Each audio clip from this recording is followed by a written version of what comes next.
SOFOFA y se refirió a varios temas constitucionales y tocó indirectamente el proyecto de segundo giro de los fondos de las AFP. ¿Qué les parece si realizamos un fact-checking, como la prensa norteamericana lo hizo con el presidente Trump luego de las elecciones? ¿Qué hay de verdad y qué hay de mentira en las palabras del presidente en la SOFOFA? Se lo vamos a contar aquí. El presidente dijo lo siguiente: lo que estamos viendo es un grupo de parlamentarios haciendo un uso abusivo de un resquicio y que están pretendiendo escribir una constitución paralela sin modificar la vigente. Falso, presidente, porque la verdad es que no es un grupo de parlamentarios. El proyecto del segundo giro se aprobó con una mayoría de 130 diputados de 155. Es una amplia mayoría. Muchos de los diputados, por supuesto, corresponden a su gobierno. Por lo tanto, decir que es un pequeño grupo que está intentando modificar a través de un resquicio la Constitución es una afirmación falsa. También el presidente dijo: como gobierno vamos a intentar en el proceso legislativo corregir este abuso, este resquicio, y de lo contrario vamos a recurrir al Tribunal Constitucional, porque no es solamente una opción, sino que es una obligación. Falso, presidente, porque si hubiese sido una obligación, usted debería haber ido en el primer retiro. No debería haber esperado hasta el segundo. Si usted decide ir al Tribunal Constitucional, no lo hace por obligación, lo hace por opción. Es simplemente una utilización del sentido común en el análisis de sus propias palabras. Además, durante el cierre de semana, el presidente tuvo que ceder respecto de mantener o no al director general de Carabineros, Mario Rosas. La semana anterior había lidiado con la salida de Víctor Pérez y ahí había dicho que están esperando para que de una vez se llegue a tomar una determinación que logre acercarlo a la gente y que indique que está interesado por promover políticas públicas que mejoren la calidad de vida de cada uno de los chilenos. La verdad, hay un eje, hay un discurso, hay un relato desde el gobierno que no hace sentido a un gran porcentaje de la población.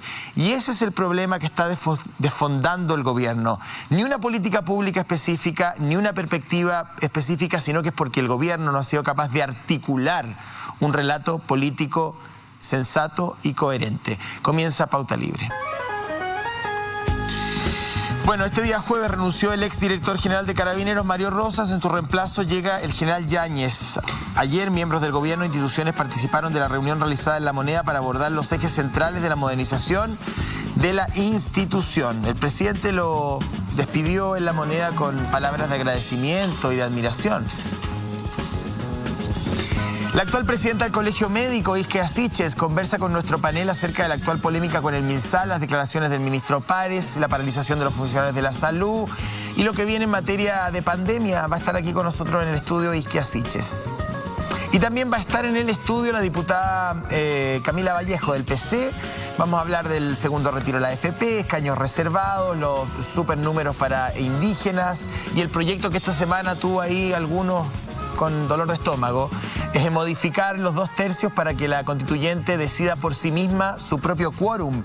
Estaba proponiendo la diputada Camila Vallejo. Viene recargada, dicen, vamos a conversar con ella cuando esté aquí. ¿Qué tal? ¿Cómo están ustedes? Muy buenos días, gusto en saludarlos, bienvenidos a Pauta Libre. Saludo a Mina Schindler.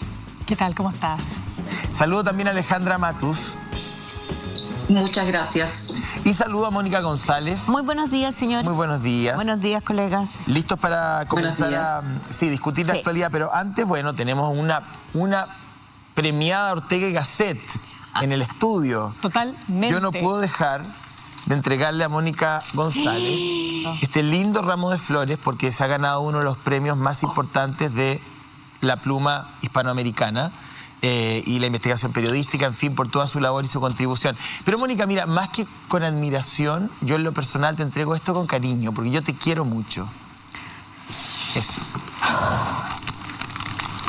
Muchas gracias, querida. Y es un orgullo contar contigo en este panel. Yo quiero decir lo mismo, José Antonio. Yo quiero decir que acá, más que el autobombo que nos hagamos como programa, es un privilegio tener a Mónica.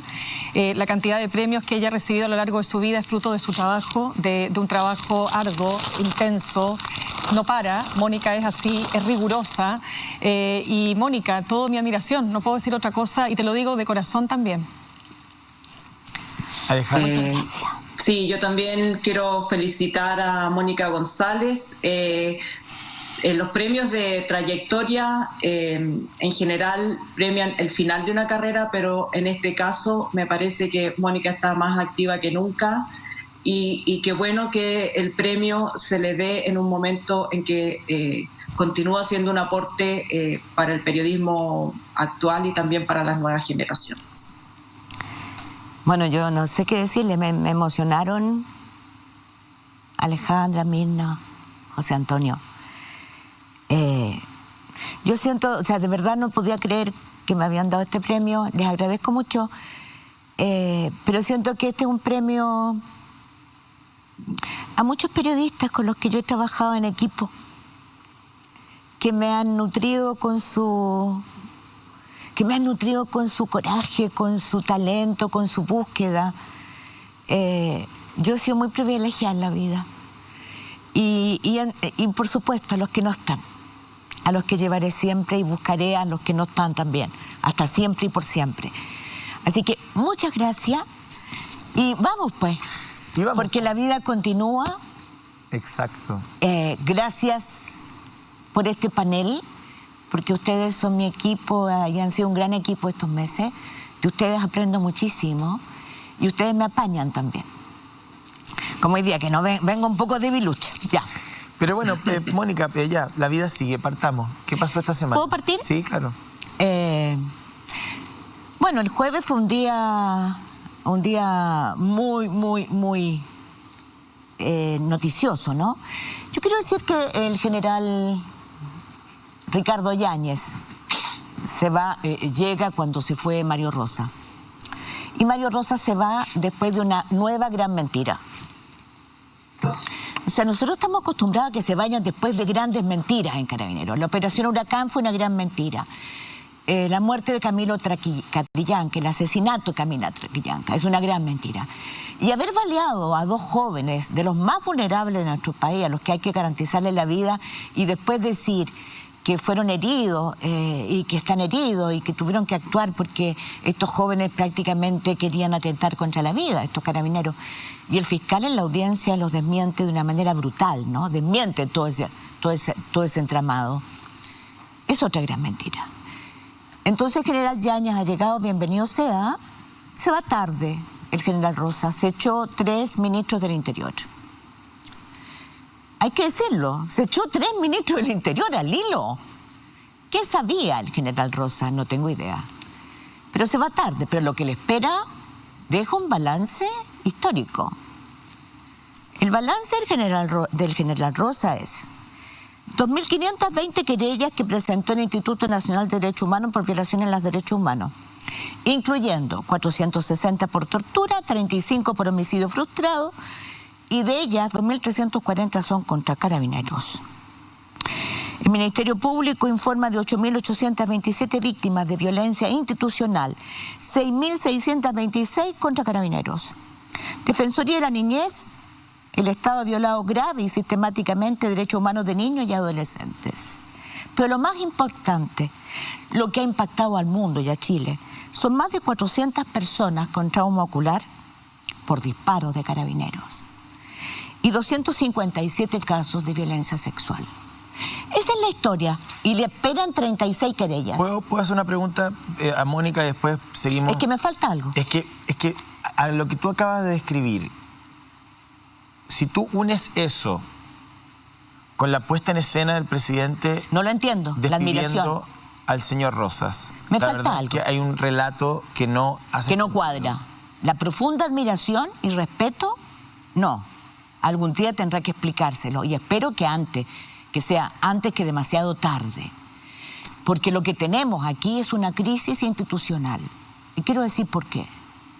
El general Yáñez, con este balance, tenía que iniciar su mandato pidiendo perdón a los chilenos. Perdónenme. No podía sino empezar pidiendo perdón, como lo hace un hombre a cabales, que dice, a partir de ahora, no se va a permitir ningún uso desproporcionado de la fuerza, porque va a haber un control interno rígido, riguroso, como corresponde a fuerzas democráticas. Pero segundo, ni una mención a la corrupción. Quiero saber si el general Yáñez va a cobrar los 2 millones mensuales de sobresueldo de la Mutual.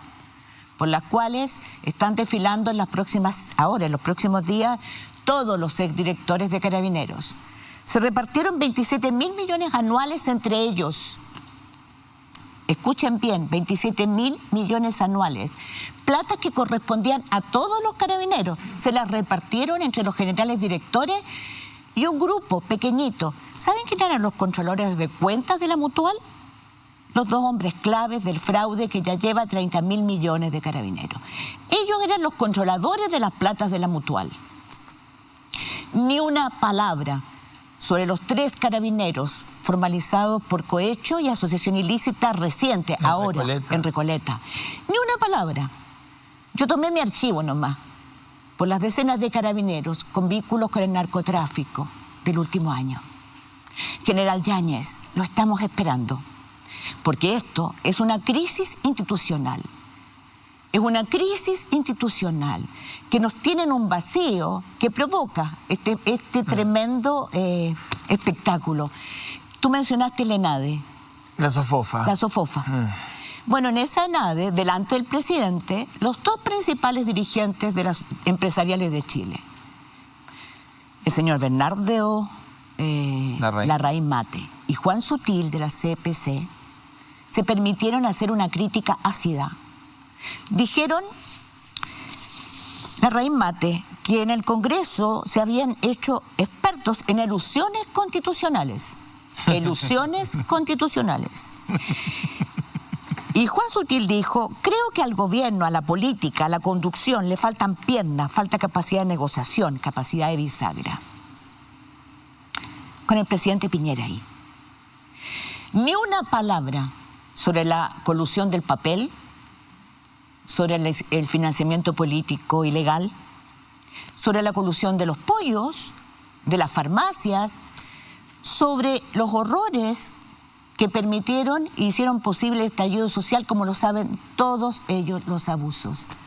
Eso se llama crisis. Y lo que tú dijiste, el segundo retiro, que significa ponerle un segundo retiro de AFP, que pone fin a las prerrogativas del Ejecutivo y pone en jaque la vigencia del régimen presidencial. Perdón, hay que ser atentos. Hay que mirar lo que acaba de pasar en Guatemala. Hay que mirar lo que está pasando en Estados Unidos, en Perú.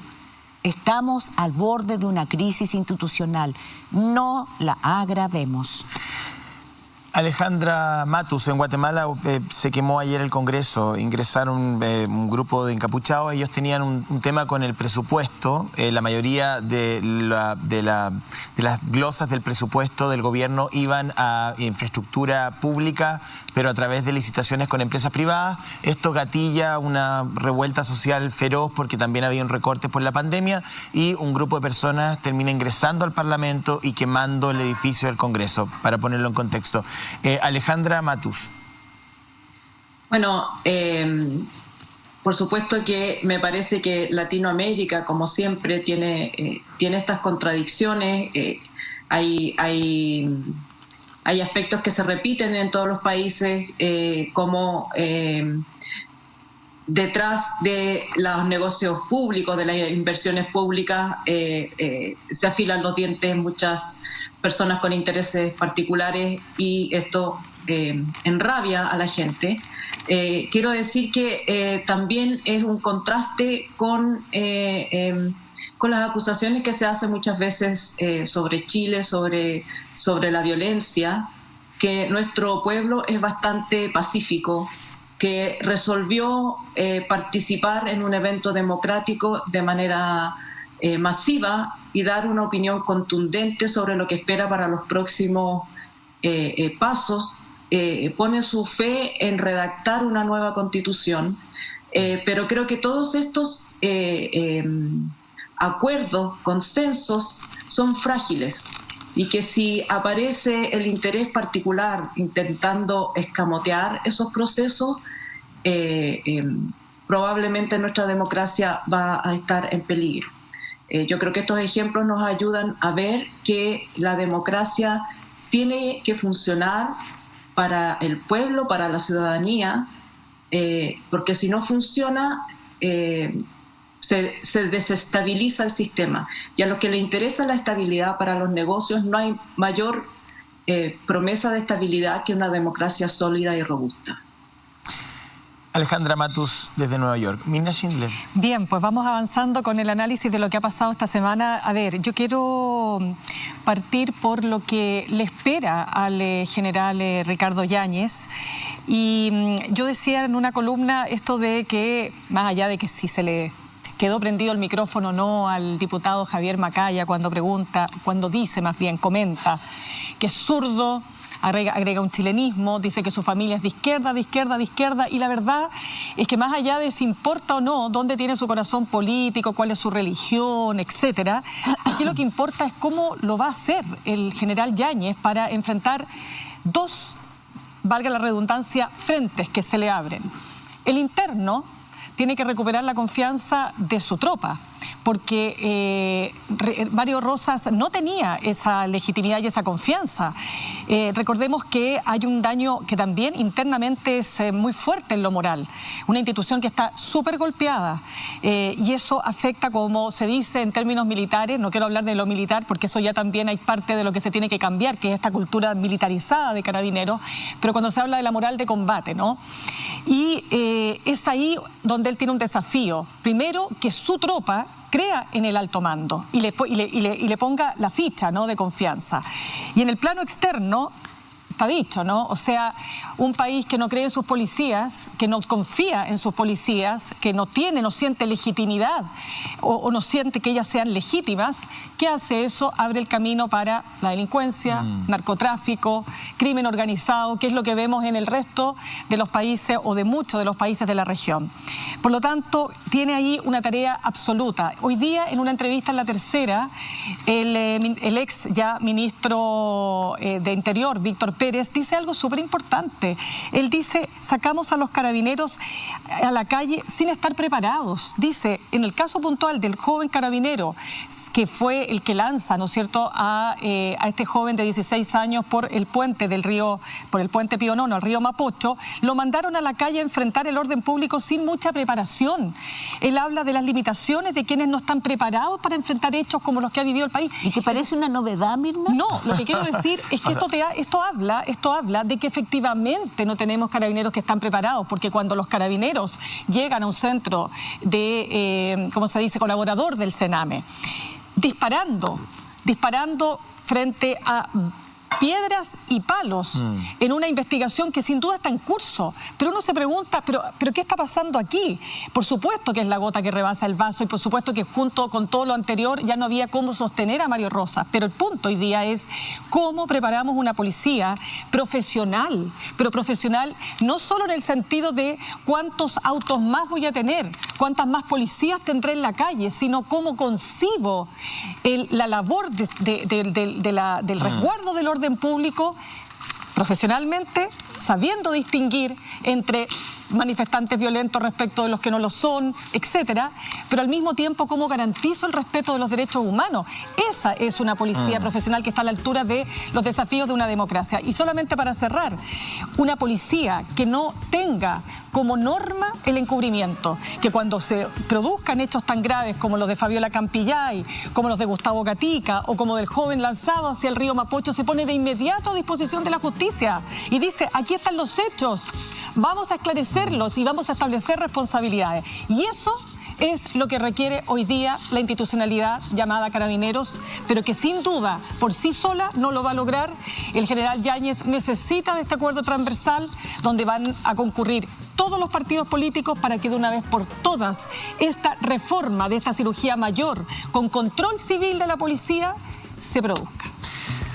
Bien, nos vamos a ir a la pausa. Lo otro que me queda del análisis de Mirna es que Víctor Pérez, 3 meses perdidos en la cartera de Interior, discúlpenme, o sea, para que venga a dar una entrevista y diga que los carabineros no estaban preparados y los mandaron a la calle, después los persiguen, o sea, si tenía un análisis y tenía un diagnóstico tan claro, ¿Por qué no lo cambió cuando estaba en la cartera de Interior? Porque en la cartera de Interior lo único que hizo fue defender a Carabineros, cuando lo que debería haber hecho es haber hecho este reconocimiento público, pero cuando era ministro, no una vez que ya está fuera. Y defenderlo como lo hizo en Pionono sin siquiera recabar antecedentes. O sea, salir inmediatamente a defender. Me parece que el valor de esa entrevista es decir, bueno, ¿y cómo usted sabía que todos estos problemas estaban pasando? ¿Y por qué no lo puso sobre la mesa cuando tenía poder de gestión? Vamos a la pausa y estamos de vuelta ya con Isquia Siches, que está con nosotros aquí en el programa.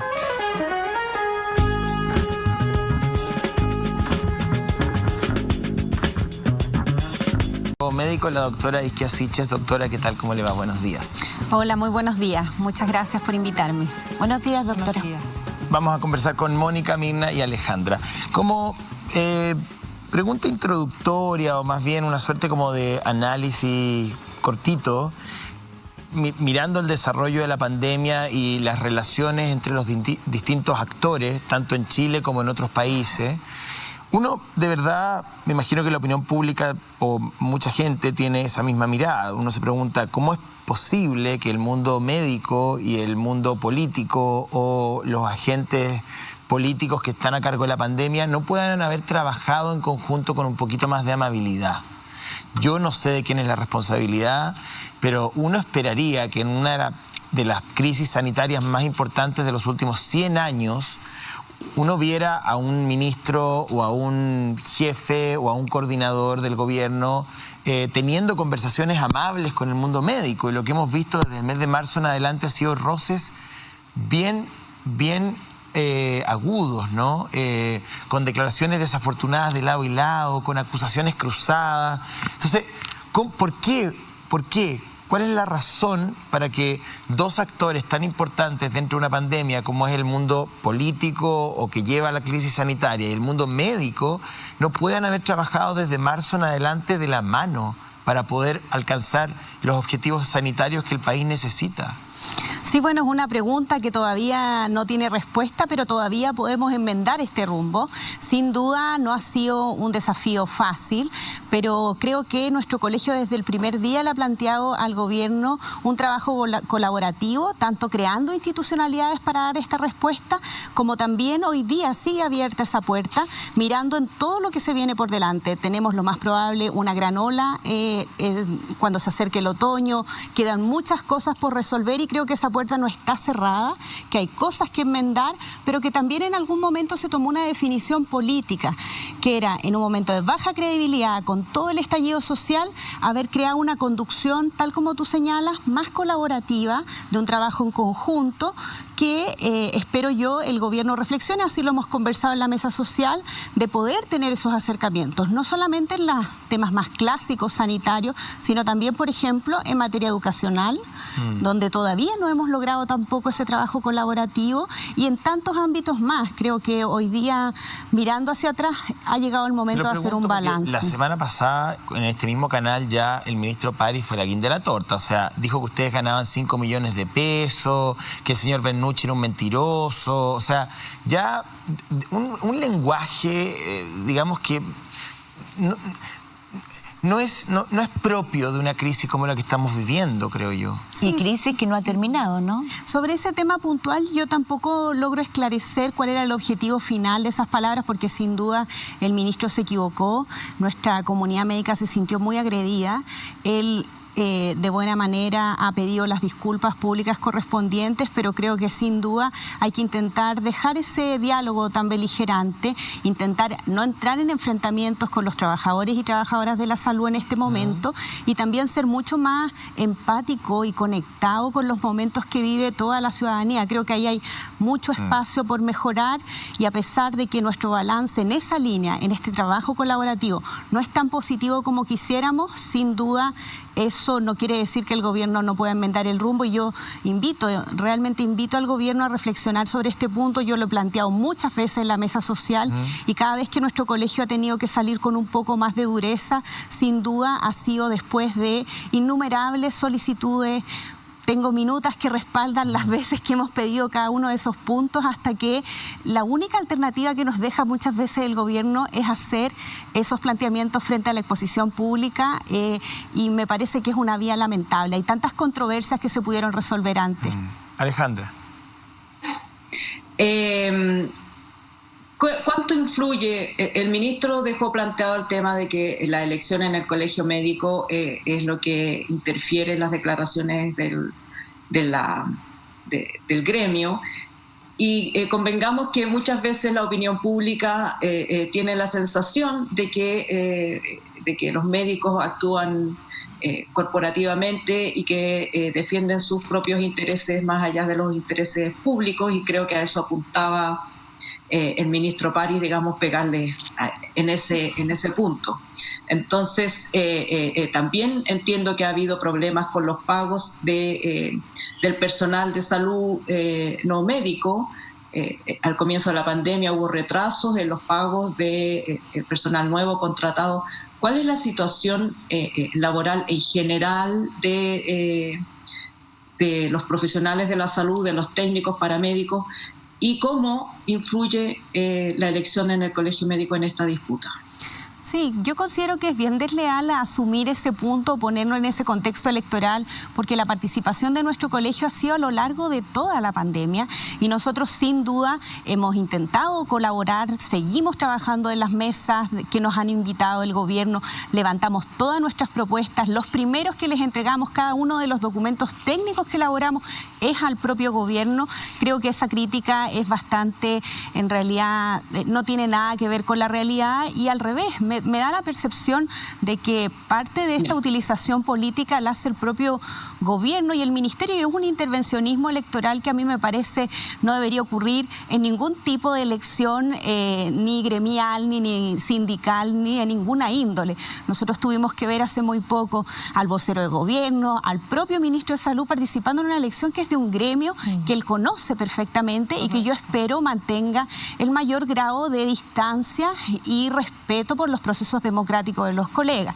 Sobre el tema laboral, bueno, tenemos muchos problemas. Primero, en materia presupuestaria, nosotros le entregamos al ministro Briones un balance de toda el tsunami que va a llegar en atenciones desplazadas, en todas las atenciones que no hemos podido hacer, que también va a producir exceso de mortalidad. También esos cánceres no diagnosticados, todas esas patologías van a tener un tremendo impacto. Y el análisis que hizo el Colegio Médico con una serie de expertos es que necesitamos más de un 1% del PIB en el presupuesto 2021 en salud para hacernos cargo de eso. Ese presupuesto no está. De todas maneras, este 8.9%, que es un aumento importante, no se va a hacer cargo de todas las atenciones no desplazadas. Y por otro lado están las materias de las demandas de los trabajadores de la salud, que superan sin duda las demandas que ha planteado el Colegio Médico, que nosotros respaldamos, que tienen que ver con el per cápita de atención primaria, que es la piedra angular para poder abordar la pandemia. Está en 1.3. Sí, pero en términos monetarios todavía es muy escuálio. Usted lo defendió esta semana, el per cápita. A ver si podemos explicárselo. Perdón, Alejandra, es que es importante lo que está diciendo la doctora. El ministro defendió el per cápita, dijo que hay un per cápita sustantivo, consistente, en fin. La verdad es que es la inversión por paciente. Eso, que está que se le atribuye acá a CESFAM, que es los centros de salud familiar, según la gente que está inscrita en sus territorios. En realidad bordeamos los 6.000, 6.500 pesos. La idea era que esto ojalá llegara a los 8.000 pesos. El ideal es que tuviéramos 10.000 pesos, pero estamos en un momento muy trascendental donde esto se aborda desde el territorio. No podemos llevar a toda la gente a los hospitales ni a los centros muy concurridos por las limitantes de salas de espera y otros. Son los centros que están en los territorios los que tienen no solamente que abordar el manejo de la pandemia, que necesita muchos recursos, sino que también modernizarse para poder hacer Papa Nicolau. Se nos mueren 500 mujeres al año por cáncer y este año hemos dejado de hacerlo. Más probable es que tengamos más de 2.000 mujeres que están evolucionando en una patología neoplásica que era tratable y que vamos a llegar tarde. También en materia de señales a los trabajadores de la salud, la verdad es que no pudimos ver cosas muy sencillas que nosotros pedimos en su momento, que era un descanso compensatorio. Los equipos están agotados, cansados, y muchos de ellos han intentado desplazar sus vacaciones para compartir con su familia en periodos de mayor tranquilidad, pero darles una semana en que pudieran estar en sus casas tranquilos, que no fuera a costa de sus vacaciones, era algo mínimo. Y los trabajadores han pedido de muy buena manera un bono, que ese bono, quiero aclarar, no ha sido entregado a la comunidad médica, tal como él señaló, lo lamento mucho, pero no ha sido entregado a ningún trabajador de la salud del sector público, y son señales que creo que el gobierno debería ser. Sé que muchos parlamentarios han presentado iniciativas en esta materia. Y que en ese agotamiento que tú señalas, probablemente Chile va a sufrir la segunda ola de contagios. En este minuto el aumento de exceso de muertes comenzó a seguir una tendencia ascendente y especialmente en regiones no ha disminuido. ¿Qué esperan ustedes, dadas las condiciones actuales del relajamiento de las medidas de control? ¿Están funcionando la trazabilidad y el testeo como debiera? Sí, bueno, esto fue uno de los puntos que le causó mucha molestia al ministro de Salud, pero yo creo que hay que reconocer que tenemos indicadores que han ido mejorando, pero que todavía está muy al debe. Acá no hay magia. La única manera de controlar esta pandemia es cortar la cadena de transmisión. Y eso requiere que detectemos los casos de forma oportuna, y ahí necesitamos ayuda de la ciudadanía, pero sobre todo de la autoridad sanitaria, y también lograr detectar esos contactos estrechos, y eso no lo estamos haciendo como deberíamos hacer, y eso da cuenta también de los tremendos brotes que seguimos teniendo en distintas ciudades del sur. Esto ha ido mostrando una estacionalidad que es evidente, que la estamos viendo en Europa, pero sin duda hoy día todavía tenemos malos indicadores en muchas regiones del sur. La cosa no está tranquila. Nuestros colegas de Araucanía nos han hecho saber que sus unidades de cuidados intensivos están llenas y hay mucha presión porque la gente está muy afectada desde el punto de vista económico, sobre todo en el sur, porque viven del turismo. Y este eclipse tenía tremendas expectativas de poder repuntar, pero lamentablemente no están dadas las condiciones de seguridad. Y cuando nos preguntan a nosotros, ¿levantemos esas medidas? Bueno, en realidad el esfuerzo tiene que estar en la autoridad sanitaria de mejorar esos indicadores. Doctora Siches, precisamente tomando ese punto que usted señala, la comunidad médica de salud tiene que lamentar la muerte de la doctora Carol Ortiz, intensivista del Hospital de la Florida. Sobre esta muerte que resulta tan impactante, ¿no?, a esta altura del año, más allá de que la gente se está muriendo, o sea, no hay que olvidar que se sigue muriendo gente por COVID-19. El subsecretario de Redes Asistenciales, Alberto Duñac, señaló que bajó la guardia la doctora y que esto se produce cuando ella se toma sus días libres, por lo cual fue sumamente criticado en redes sociales. Pero yo quiero preguntarle, más allá de aquello, bajar la guardia, si es que efectivamente fue eso lo que pasó en el caso puntual de la doctora, ¿es algo que usted está notando? Veíamos y comentábamos con nuestros compañeros cómo las playas están llenas de gente. Muchas veces yo estoy incluso evidenciando que la gente ya está incluso dejando de usar la mascarilla en espacios abiertos donde están otras personas alrededor. Y como le digo, tenemos que lamentar este caso. Entonces, quiero pedirle más bien una reflexión. ¿Qué representa para usted la muerte de la doctora? Sí, lo primero es que nuestra comunidad médica nuevamente se ha sentido muy agredida con las palabras del doctor Duñac. Yo creo que todos podemos cometer errores comunicacionales, pero esperábamos el día de ayer una valoración. Ella es para nosotros una heroína, es muy querida por los equipos de salud. Realmente se sacó la mugre toda esta época de pandemia y en realidad esperábamos ayer que la despedida por parte del Ministerio de Salud fuera en otro tenor. ¿Qué esperaba usted exactamente, doctora? Esperaba empatía, esperaba empatía, esperaba conexión, esperaba un abrazo a los equipos de salud, a su familia, a sus amigos. Ha sido realmente muy, muy marcador para toda la comunidad médica este caso en particular, pero también da esta señal de como esta sensación de agresión por nuestras propias autoridades, de no conectarse con el momento que viven los equipos, con el cansancio. Y ahí lo conecto un poco con lo que tú dices. Eso. Estamos todos cansados. Por supuesto. Los equipos de salud también estamos cansados. Pero lamentablemente, no porque estamos cansados, esta pandemia se acaba. Doctora, ¿pero qué cree usted? Yo sé que esto es algo difícil de determinar, pero es que, ¿sabe por qué se lo quiero preguntar? Porque se dice que es más probable, efectivamente, contagiarse en ambientes familiares donde se reúnen mamá, papá, hijo, los abuelitos que no se veían no sé cuánto tiempo, los nietecitos, en fin, que justamente en los hospitales o incluso yendo a comprar al supermercado. Entonces, siento como que para ponerlo también en relieve esto de bajar la guardia, ¿usted le teme que eso también ha pasado, independientemente, como le digo, del caso puntual y terrible de la doctora Ortiz? Bueno, creo que sin duda, y es natural que ocurra. Llevamos muchos meses en esta pandemia y por eso la reflexión y el trabajo activo de nuestras autoridades de salud, con estas cuadrillas, pensando con antropólogos, sociólogos, realmente intentando pensar en dónde están los zapatos de esas personas que lo han pasado tan mal en esta época, entre ellas el equipo de salud, para intentar reorientar el mensaje y explicarle a la ciudadanía que aunque estamos cansados, que aunque ha sido terrible, que aunque nos ha golpeado como nunca, no solo a nosotros, a toda la humanidad, esto no se ha terminado. Y si levantamos las medidas, si no avisamos si tenemos síntomas, si no le decimos a la autoridad de salud con quién estuvimos los días que teníamos síntomas, esto solamente nos va a seguir cobrando vida. Y llevamos más de 20.000 fallecidos. Tenemos muchos de nuestros colegas que están dentro de esas nóminas y nosotros queremos que efectivamente el impacto sanitario, no porque estamos cansados, siga siendo tan duro para nuestro país. La doctora Ortiz, solo para cerrar, perdónenme, era joven además. Entonces da la sensación de que las personas jóvenes no mueren y las personas jóvenes también pueden morir.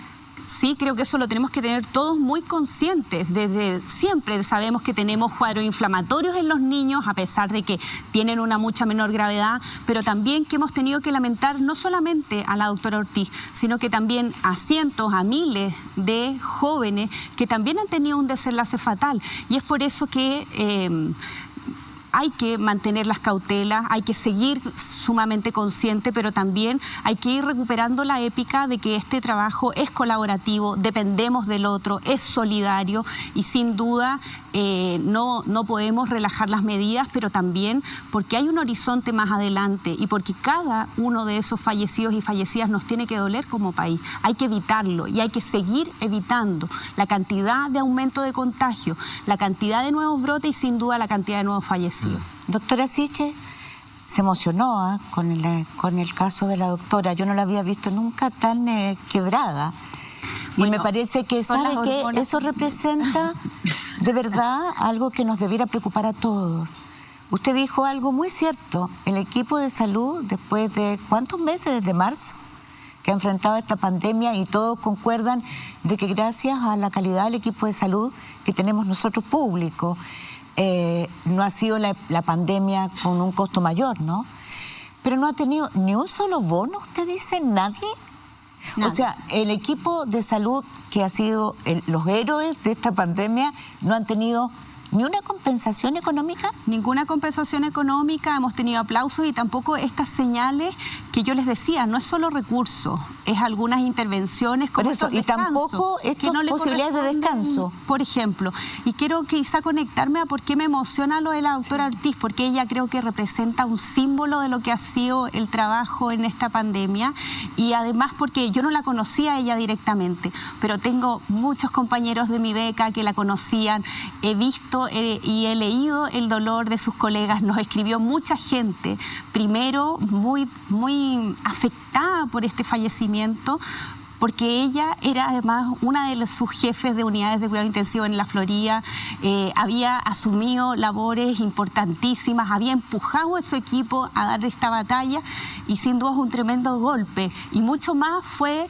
cuando después empiezan a llegar los mensajes de nuestra comunidad médica sumamente molesta y dolida y dañada. Pero obvio, ¿cómo no van a estar dolidos? Si yo lo vi al subsecretario, además con una indolencia. Pero más allá de eso, ¿sabe lo que me preocupa, doctora?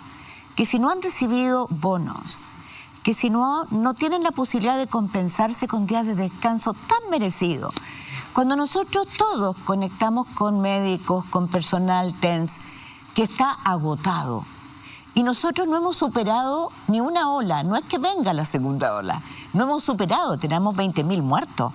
Y si vemos el caso de Europa, todo indica que si no hay ninguna trazabilidad correcta, el seguimiento a lo que usted estaba diciendo, en marzo, abril, podemos tener rebrotes muy intensos. Entonces, ¿cómo no va a ser posible que pongamos el acento en lo que la comunidad médica necesita hoy día? Bueno, esperamos nosotros que estas cuadrillas, exista una reflexión sobre atesteo, trazabilidad y aislamiento, y no solamente esta defensa por parte del Ministerio. Nadie quiere apuntar con el dedo al Ministerio de Salud, y por eso desde un inicio pedimos auditoría para estos indicadores. Esos son los únicos indicadores que nos van a permitir tener un mejor control de la enfermedad. Entonces, a los sectores económicos, a los sectores del turismo, las banqueteras, todos ellos que están muy afectados, yo creo que el foco tiene que estar justamente el sector económico en general, a incidir que el gobierno en su totalidad ponga todas sus energías en mejorar esos indicadores y ir encontrando nuevos mecanismos, porque seguimos haciendo lo mismo de antes, hay que innovar, porque no hemos mejorado en esos resultados, lamentablemente. Doctora Sichel, le quiero hacer una consulta muy importante sobre las vacunas. Todos sabemos que las farmacéuticas son una especie de mafia internacional que ganan muchísima plata. De las 11 candidatas a vacunas, sabemos en Chile, Chile se quedó con 5. Existe absoluta confidencialidad acerca de los dineros que han circulado para comprar los millones de dosis que quedan, porque la mayoría requiere 2 dosis para hacer un tratamiento. Doctora, ¿ustedes participan en esa toma de decisión, en ese comité que encabeza el Ministerio de Ciencia con el MinSal? Nosotros no participamos directamente, sí confiamos mucho en una entidad que es externa al Ministerio de Salud, que no está en el proceso de investigación, pero sí en el proceso de certificación y elegir qué vacunas y cuándo se van a poder administrar en nuestro país, que es el CABEI. CABEI. Esa entidad sí participan distintos representantes de sociedades científicas que nos dan mucha confianza, y por lo mismo nuestra labor en este momento ha sido también blindar que esta instancia el día de mañana pueda contar con la validación técnica para poder decir cuándo se va a poner y cómo va a ser su mecanismo de distribución y asegurar los estándares de seguridad para toda la población. Y asegurar transparencia, ¿no? Porque el país necesita transparencia. De todas maneras, pero ahí quiero poner una luz de alerta. Creo que todos tenemos que entender que lo que hemos visto dentro de los distintos anuncios, aunque son muy auspiciosos, van en el contexto de las mismas notificaciones que hace la propia industria. Esta publicidad entre 92, 95, 98% viene una de suerte como de gincana de quién llega primero. Digamos. Viene un poco desde ese mismo sector. Entonces, es que sube el precio de sus acciones. Pues. Hay que ser cautelosos, entender que lo más probable es que lleguen a otros países primero, hay compromisos nacionales, va a llegar a nuestro país, pero tenemos que prepararnos para el otoño como si no está vacuna disponible. Eso es lo responsable. Doctora, quiero ir con Alejandra. Sí, Alejandra. Es que sobre eso mismo es bien cortito. Está el gobierno apostando a la vacuna como la salida de la pandemia, y lo segundo, se aprobó el tratamiento que recibió Trump. Ese tratamiento va a estar disponible también para los chilenos, y si han mejorado los tratamientos y por lo tanto disminuido la mortalidad del COVID. Sí, bueno, hay que ser bien cautelosos. Ustedes saben, nos pasó, ustedes quizás se acuerdan, con la hidroxicloroquina. Todos los tratamientos antivirales se han dado una vuelta en el aire y han vuelto a foja cero y no han podido demostrar efectividad. La primera validación suele ser con estudios bien preliminares y acotados, lo mismo que nos está pasando con vacunas. Hablamos de efectividad con seguimientos a 15, 30 días en contextos muy acotados. Uno, para hablar de efectividad, idealmente esperaría 2, 3 años. Es lo habitual que hacemos con vacunas. Esto estamos en un escenario distinto.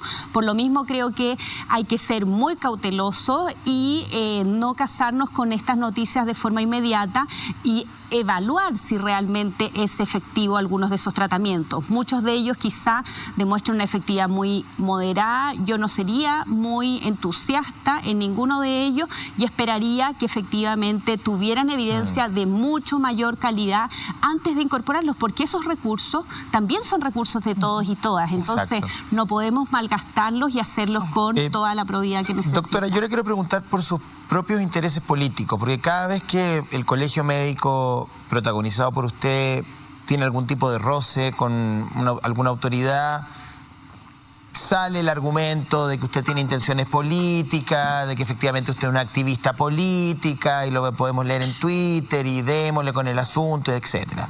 Yo quiero que usted transparente aquí efectivamente cuáles son sus intenciones políticas en un mediano plazo, si las tiene o no las tiene, y cómo efectivamente puede usted separar lo que es su rol de presidente del Colegio Médico en medio de una pandemia con las legítimas aspiraciones de servidora pública que podría tener eventualmente en 6, 7, 8, 9 o más meses, digamos, porque la verdad es bastante recurrente el argumento, probablemente usted lo ha escuchado, cada vez que usted tiene un roce con el ministro o con algún otro digamos, actor del gobierno, de la oposición, siempre surge el tema de que detrás de la presidenta del Colegio Médico hay una activista política o hay una persona que tiene una proyección política y que está mezclando las cosas. Por eso yo se lo pregunto directamente.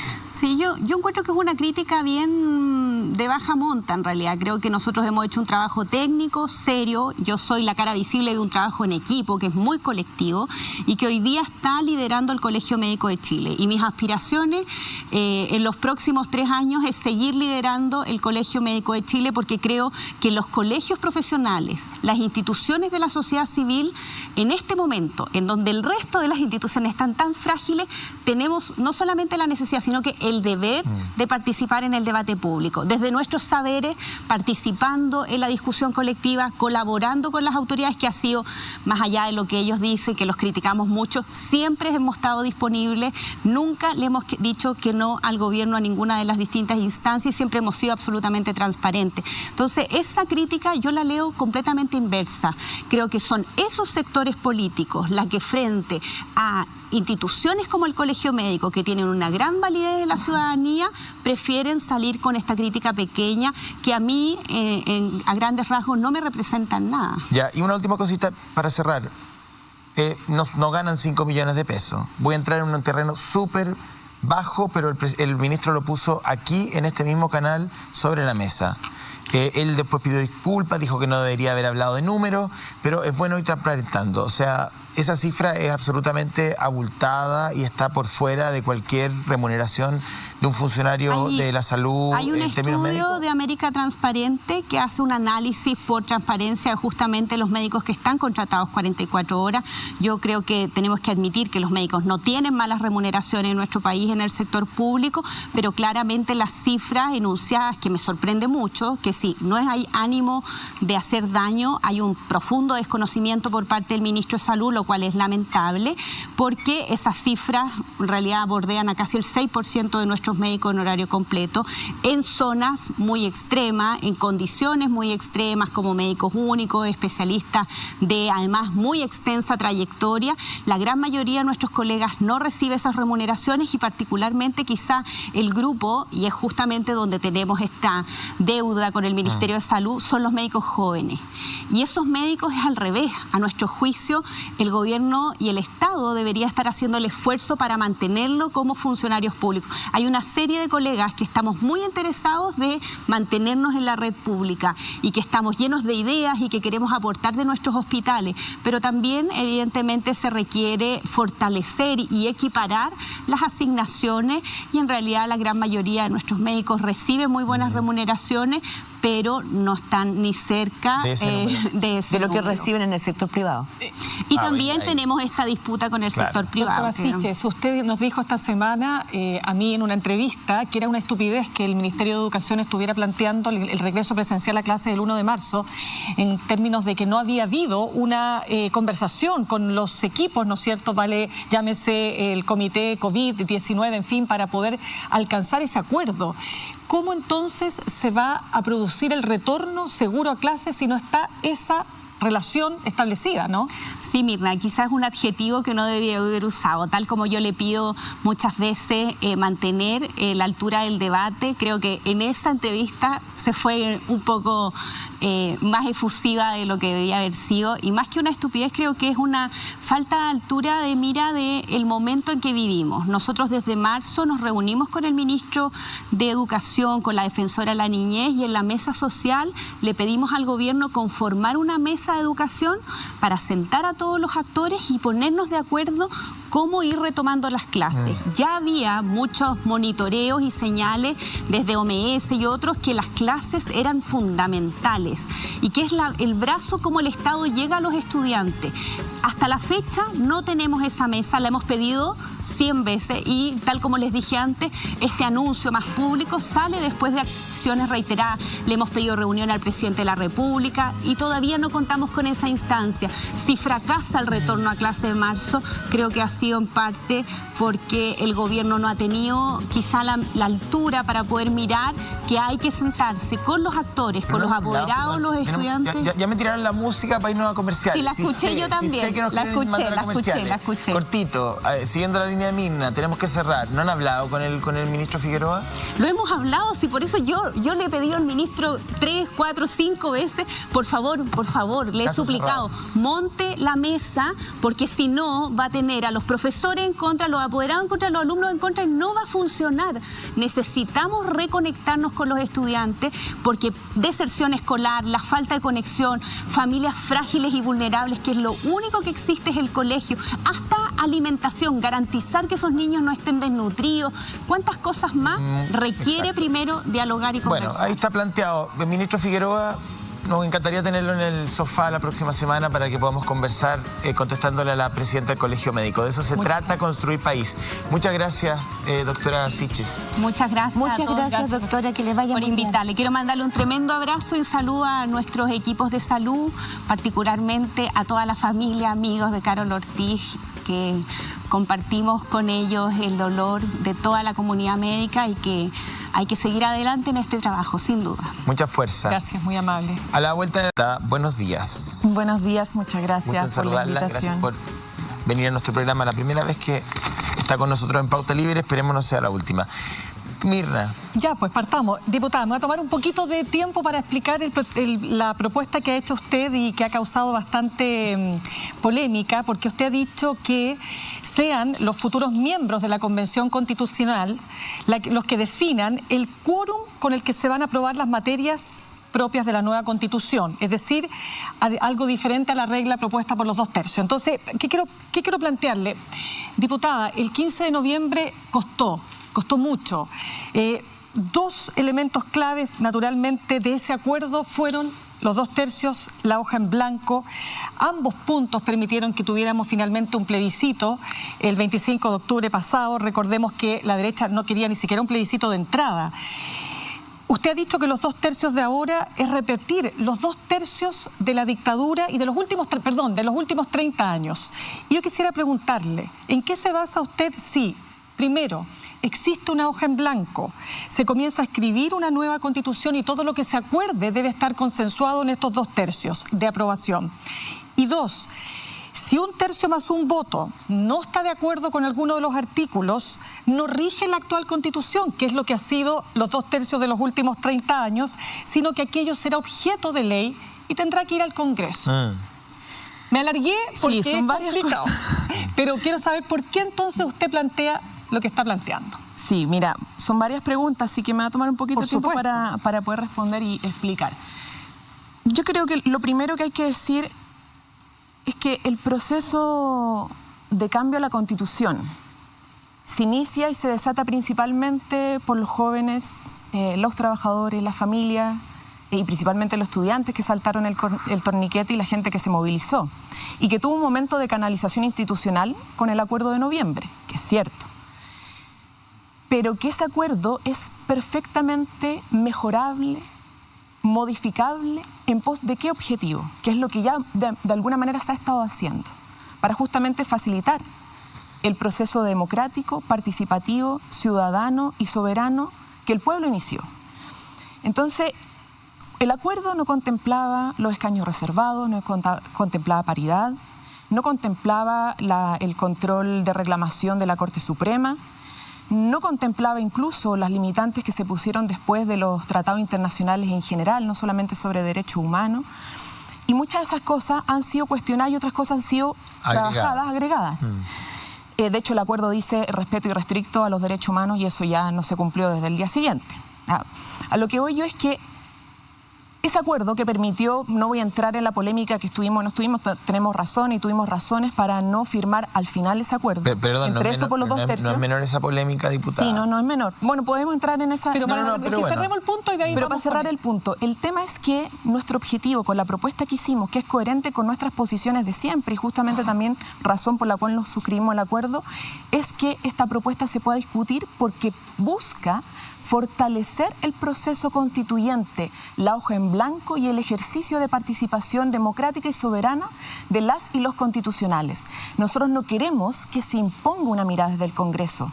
No queremos que el Congreso establezca, imponga un quórum que sea inamovible. Lo que queremos hacer es que el Congreso facilite la deliberación de las y los constitucionales y por eso creemos que es importante que esta propuesta al menos se discuta y se debata democráticamente. Diputada, pero vuelvo a la primera pregunta. La piedra angular del acuerdo que permitió sentar en una mesa a una Jacqueline Van Rieselberghe por un lado y a un Gabriel Boric por el otro, tiene que ver con los 2 tercios y la hoja en blanco. Eso es súper importante, diputada, porque así como usted plantea hoy día revisar aquello, también la UDI planteó en junio, agosto, agregar a la papeleta que fuera el Congreso el que redactara la nueva Constitución.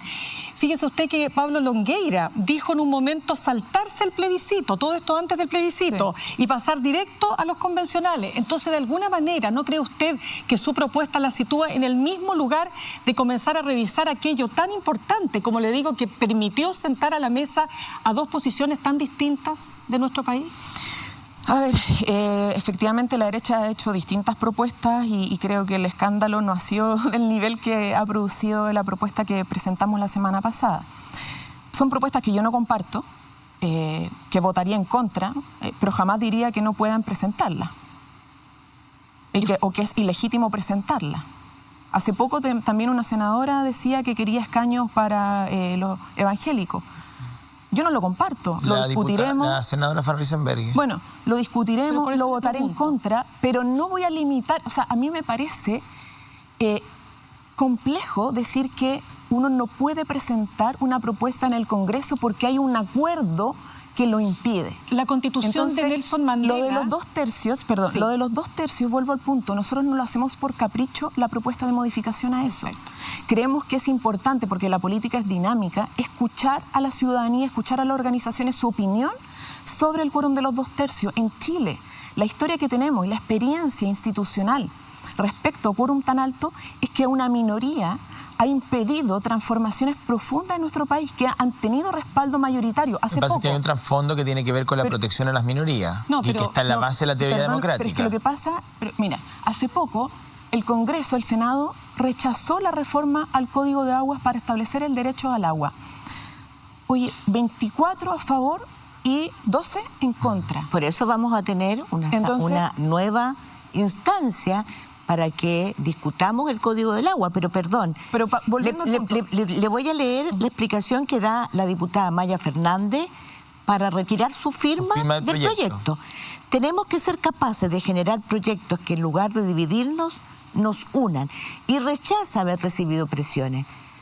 Yo solamente le quiero recordar, diputada, algo. Ustedes, como Partido Comunista, han sido... Yo creo que el partido que ha levantado la figura de Salvador Allende, incluso a veces con más fuerza que el Partido Socialista. Leyendo ahora esta semana, porque presenté un libro, cuando le preguntan a Salvador Allende cuál es el peor defecto de un líder político de izquierda, no entender, dice, que la unidad es la pieza angular, la pieza clave para avanzar. Y es la unidad y la generación de acuerdos lo que nosotros queremos defender. Es que lo que le decía Mirna en su explicación de por qué este proyecto provocó tanto ruido, es porque lo que provocó, para mi gusto, independiente de que lo que usted dice, que la derecha diga o no diga, provocó la desunión del sector que no es de derecha. No, pero es que yo creo que nosotros como oposición no podemos, en pos de la unidad, meter los debates debajo de la alfombra y desconocerlos. Creo que es legítimo.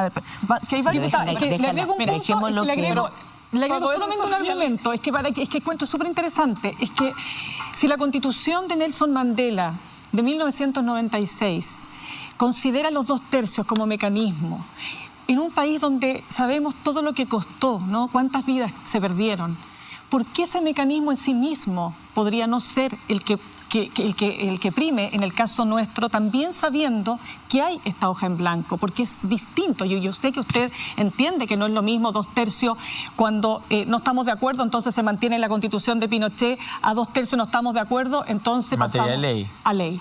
Es que hay varios temas ahí que no son tan reales, porque mira, primero, las oposiciones en pos de la unidad tienen que ser capaces de debatir y discutir sus diferencias sin con eso dividirse. Porque parte del debate democrático es decir, tenemos diferencias, no la escondamos debajo de la alfombra, y eso no tiene por qué romper la unidad. De hecho, Chile Vamos se dividió en la votación del 10%, igual están juntos trabajando y probablemente vayan juntos también al proceso constituyente. Entonces, yo creo que eso despejémoslo un poco, porque en la oposición siempre han habido distintas miradas. No por eso al final podemos decir, ¿sabes que nos ponemos de acuerdo o votamos distinto, pero no nos dividimos por aquello?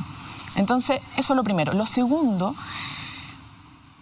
la experiencia chilena, insisto, de los 2/3 ha sido fatal. Ha mermado y ha mellado la credibilidad y legitimidad institucional democrática. ¿Por qué? Porque cuando hay mayorías que se ponen de acuerdo con lo que cuesta en una definición, en una demanda, en una propuesta, esta no logra avanzar. Porque la minoría está sobrerepresentada. Que está sobrerepresentada en la votación, básicamente. Entonces, algunos dicen que eso no opera en la Convención Constitucional porque hay una hoja en blanco. Primero, lo dice la hoja en blanco... Fernando Atria, sin ir más lejos. Sí, pero tengo diferencias con esa argumentación. Mira, la hoja en blanco no es tan hoja en blanco, primero porque hay una limitación en la Convención que es ajustarse a los tratados internacionales, que no es solamente derechos humanos. Nosotros estamos proponiendo que se limite solo a los de derechos humanos, no hacia los tratados comerciales. En segundo lugar, porque al final del proceso, si no se llega a acuerdo, rige la Constitución del 80. No, ¿cómo va a regir la Constitución del 80, diputada? Porque hay un referéndum de salida. Que puede ser... Hay un referéndum de salida. Negativo para el proyecto. Pero es que referéndum ratificatorio. Si hay una minoría. O sea, funciona la democracia. Si hay una minoría. Pero uno puede interpretar que el mandato pero de la va a funcionar gente, la democracia. El mandato de la gente fue cambiar la Constitución. Bueno, pero la ciudadanía se va a manifestar, y si somos democráticos, tenemos que respetar. ¿Cómo se define esa ciudadanía por ese resultado? Obviamente tendremos que respetar el resultado del plebiscito. A lo que voy es que no es tan cierto que rige la hoja en blanco. ¿Por qué? Si hay una minoría que se resguarda los 52 votos vetando la propuesta de 103, que es una propuesta mayoritaria, sí, y veta, y impide llegar a acuerdo, entonces al final lo que se va a referendar es una constitución vacía o llena de lagunas constitucionales. Pero se va a materia de ley, que es lo que dice Atria. Es que no necesariamente. Porque lo que dice Atria es, si no se alcanzan los 2/3, todas esas materias, para que la gente entienda, donde no se va a alcanzar el acuerdo de los 2/3, no es que rija la Constitución anterior, sino que queda en blanco y luego se discute en materia de ley en los procesos legislativos vigentes. Es que no, mira, para cerrar el punto anterior, y voy a ir a ese punto. Lo primero, el incentivo que tiene a no llegar a acuerdo la minoría que quiere mantener la Constitución del 80 es mucho mayor que la que quiere transformar. Porque sabe que al final del camino, el no llegar a acuerdo va a ser referendar una hoja en blanco o una Constitución con contenido. Claramente. Y en segundo lugar, nada dice que esa minoría imponga también los quórum de aprobación en un futuro Congreso. No lo dice en ninguna parte. En segundo lugar, si eso pasara, yo me pregunto si nosotros vemos como deseable que el carácter del Estado, todo el capítulo que tiene que ver con la institucionalidad, el rol del Estado en materia de derechos sociales, el tema de la propiedad, quede en materia de ley simple. Cuando estamos definiendo el carácter del Estado, podemos sujetarlo a un año una ley, otro año otra ley. No, por eso se quiere que todas esas materias queden indexadas al 2/3 para que efectivamente el derecho a propiedad, los derechos sociales sean, digamos, respaldadas por una amplia mayoría de la Asamblea. Me imagino que eso es lo que busca. Quiero incorporar a la Alematus, que no se nos pierda. Para cerrar ese punto, yo creo que los 2/3 generan, si es que todo se deriva al Congreso posterior y no a la Convención, primero le quita soberanía constituyente a la Convención y termina siendo el Congreso. Cuestión que se rechazó en el plebiscito que tuvimos el 25 de octubre, que la gente dijo, no queremos que los parlamentarios hagan esto. Pero además genera una incertidumbre e inestabilidad democrática, porque el carácter del Estado no lo puede estar definiendo una ley simple que puede cambiar año a año. Eso es incertidumbre, eso es inestabilidad. Camila. Y por lo tanto yo creo que el quórum, si bien no queremos imponer uno, queremos que al menos la convención pueda definir sus propios términos. Quiero ver si Alejandra puede intervenir. Sí, Camila, el mismo argumento se ha usado de parte de grupos de derecha para decir que una minoría puede bloquear, por ejemplo, su interés de declarar que no se permite el aborto, por ejemplo. Porque si ellos no logran un 70% en favor de ese argumento, la minoría podría bloquearlo. Sirve para los dos lados el argumento del super quórum. Y Beatriz Sánchez, por ejemplo, ha planteado que en un escenario de 50% más uno, el derecho de propiedad, supongamos que se une ese tercio de derecha con otro tercio de centro, también podría dejar establecido con un 50% más uno que el derecho de la propiedad es un supraderecho y que no es materia constitucional. Entonces, ¿por qué? ¿Cuál es el argumento de que el 2/3 sirva para un solo lado y no para el otro? Por lo que, sí, gracias Alejandra, por lo que decía anteriormente, porque el veto recíproco o el veto cruzado que se sostiene como principal argumento para defender los 2/3 con hoja en blanco no opera de la misma manera para la minoría conservadora que la minoría o los sectores transformadores. Porque al final del camino, el resultado de no llegar a acuerdo es conservar la Constitución del 80. ¿Se entiende o no? Sí. Por eso digo que no es tan simple. Mira, en Bolivia, que tuvieron 2/3, tuvieron 7 meses sin poder llegar a acuerdo. Se les fue los 7 meses de convención para definir reglamento, intento de golpe mediante. ¿Por qué es importante el reglamento? Obviamente, el reglamento es súper importante y lo tienen que definir los convencionales. ¿Por qué quórum 2/3? Si los convencionales, con 2/3 más 1, quisieran cambiar su quórum porque dicen, ¿saben que esto es un quórum muy alto? Como fue la opinión mayoritaria de las organizaciones sociales cuando esto se discutió en la Comisión de Constitución, no lo pueden hacer. Aunque ellos estuvieran de acuerdo. Diputada, pero había un acuerdo, había dos no cosas. Podrían cambiarlo. Diputada, hay dos cosas clave en ese acuerdo del 15 de noviembre. Dos. Y costó tanto porque a mí me gustaría que usted viera de nuevo, repase esas fotos, esas imágenes de esa noche. Y las horas previas. En que de verdad, no, las imágenes de esa noche, los rostros de esas personas. Evidentemente la derecha no fue contenta a firmar ese acuerdo. Fue muy desagradada. Y había dos cosas, el quórum y la hoja en blanco. Y la hoja en blanco, recordemos lo que significó. O sea, una disputa que no.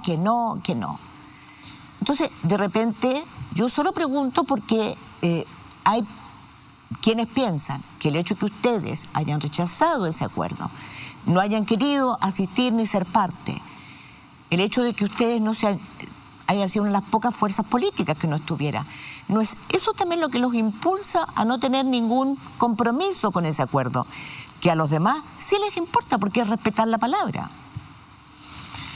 A ver, nosotros antes del acuerdo estuvimos metiéndonos incluso a veces sin invitación a las reuniones para poder, de hecho hay imágenes que revelan aquello, porque estábamos peleando desde hace tiempo porque hubiera plebiscito. En su momento se descartaba en el Congreso los acuerdos que se estaban conversando, descartaban plebiscito. Presionamos por plebiscito, querían que además no hubiera ni siquiera consulta por el mecanismo, sino que fuera mixto. En fin, nosotros dimos una pelea con el tema de la paridad, o sea, no es que no participamos de esas conversaciones, presentamos propuestas, presentamos indicaciones algunas que ni siquiera se votaron. Y nuestro proyecto que se presentó antes del acuerdo no se votó tampoco, que era la propuesta completa con asamblea constituyente, en fin. ¿Qué quiero decir con esto? Es que no miramos desde la esquina del otro lado simplemente cómo pasaron las cosas, estuvimos tratando de incidir. En un momento ya era en vano, porque no solamente la derecha empujaba los 2/3, sino que había convencimiento de un sector de la oposición y no había forma de modificar lo de los 2/3 porque ya estaba acordado. Bueno, así sucedieron las cosas, críticas iban y venían, ya Pero nosotros queremos volver a abrir esta discusión porque creemos que es legítimo hacerlo, porque nos preocupa la estabilidad del proceso, porque creemos que puede ser un bloqueo permanente. Diputada. Y creemos que nos corresponde entonces representar esa mirada y abrir el debate sobre los 2/3. Diputada, quiero ir un poquito más allá. La constitución más reciente... Una cosa más, lo último, perdón. El acuerdo no es solamente 2/3 y hoja en blanco. Y hoja en blanco, que de hecho dejó de ser hoja en blanco, porque después de la firma del acuerdo, el proyecto que se presentó metió otras cosas que no estaban en el acuerdo. Ustedes saben que ustedes sabían que cuando fueron a votar en el plebiscito, tenían que votar a favor de la Corte Suprema como espacio de reclamación, o que la convencional tenía que limitarse a los tratados internacionales, incluyendo los comerciales. Bueno, de hecho la Corte Suprema ha tenido que adaptar protocolos y buscar mecanismos para poder recibir una serie de requerimientos de la constituyente. Del acuerdo, porque ellos firmaron un acuerdo que después, cuando se presentó el proyecto, incorporó cosas que debilitaron la hoja en blanco. Diputada, pero vamos a la experiencia comparada, que es muy importante. La última constitución que se promulga, la última de América Latina, 2019, es la constitución cubana. Es una constitución que fue elaborada por el Partido Comunista. No hubo asamblea constituyente. Hubo un proceso de consulta ciudadana, sí, que no fue vinculante. Fue elaborada por el Buró del PC, enmendada y aprobada por el Congreso, insisto, no por un Congreso constituyente, y con plebiscito ratificatorio. La destacada constitucionalista cubana Milay Burgos, que no vamos a decir que es antipartido, antigobierno o anticastrista, como se quiera llamar, decía en un paper: un proceso constituyente nos hubiera hecho crecer en el aprendizaje de una cultura democrática participativa, porque nos retaría a pensarnos en lo personal y en lo colectivo como diversos. Yo le pregunto, para usted, ¿esta es una constitución democrática? No, nosotros no queremos trasladar la experiencia cubana a la chilena. Es que para poder analizar, pues, los puntos que nos unen... ¿O es una dictadura? ¿Cómo va a ser una constitución democrática? Pues, porque imagínese usted, acá tuvimos... Pero yo no estoy planteando que hagamos lo que hace Cuba, lo que hace Bolivia, lo que hizo Paraguay o lo que hizo Italia. No, estoy diciendo que para Chile, cuando la ciudadanía inició un proceso constituyente saliendo a las calles, que hoy día está a la vuelta de la esquina, que exige participación, que exige que el Congreso no se intrometa en las definiciones de esa convención, ¿ya?, que exige ser soberana, entonces nosotros no podamos desde el Congreso limitar una propuesta que apunta en esa dirección. Pero imagínese todos los elementos que ha tenido el proceso constituyente. Lo que nosotros decimos es que el Congreso no imponga un término en materia de quórum que sea inamovible. Aquí falta una pieza clave para poder cerrar o para poder entender completamente esta discusión. ¿Qué es lo que usted está proponiendo? Porque la verdad es que el titular del diario el fin de semana o pasado, durante la semana, era Camila Vallejo desestima los 2/3 y quiere que la propia Constitución autodetermine los quórum. Sí. ¿Qué contiene su texto? ¿Qué es lo que pretende el texto? Varias cosas. Primero, no es solo mío. Firmamos la diputada Alejandra Sepúlveda, la diputada Camila Rojas, y no solo el Partido Comunista, la diputada Pamela Gila, la diputada Cristina Girardi del PPD y la diputada Marcela Hernando del Partido Radical. ¿Y proponen qué? Firmamos el acuerdo. Nosotros proponemos varias cosas. Lo primero es que la convención pueda modificar su quórum. No queremos que se imponga el 50+1, los 3/5. Yo, de hecho, creo que el 3/5 es mejor quórum, pero no queremos imponerlo, ¿ya? Solo que ellos puedan definirlo.